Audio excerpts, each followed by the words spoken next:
Lesson 29. The Hovercraft. What is a hovercraft riding on when it is in motion?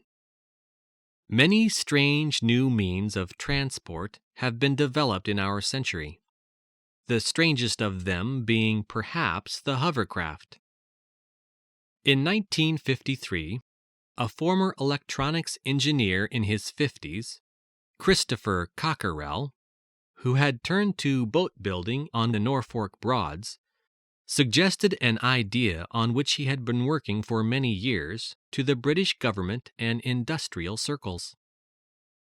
It was the idea of supporting a craft on a pad or cushion of low-pressure air, ringed with a curtain of higher-pressure air. Ever since, people have had difficulty in deciding whether the craft should be ranged among ships, planes, or land vehicles, for it is something in between a boat and an aircraft. As a shipbuilder, Cockerell was trying to find a solution to the problem of the wave resistance, which wastes a good deal of a surface ship's power and limits its speed.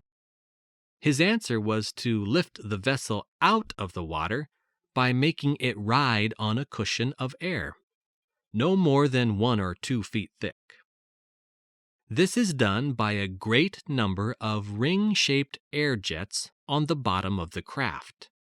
It flies, therefore, but it cannot fly higher. Its action depends on the surface, water or ground over which it rides. The first tests on the Solent in 1959 caused a sensation. The hovercraft traveled first over the water, then mounted the beach, climbed up the dunes, and set down on a road.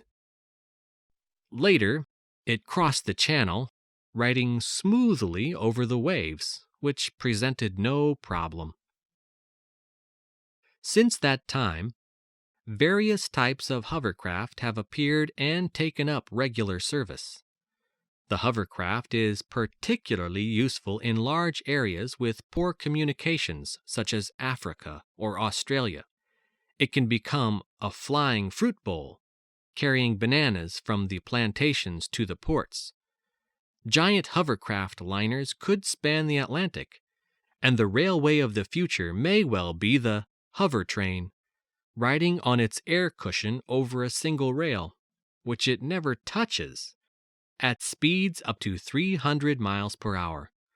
The possibilities appear unlimited.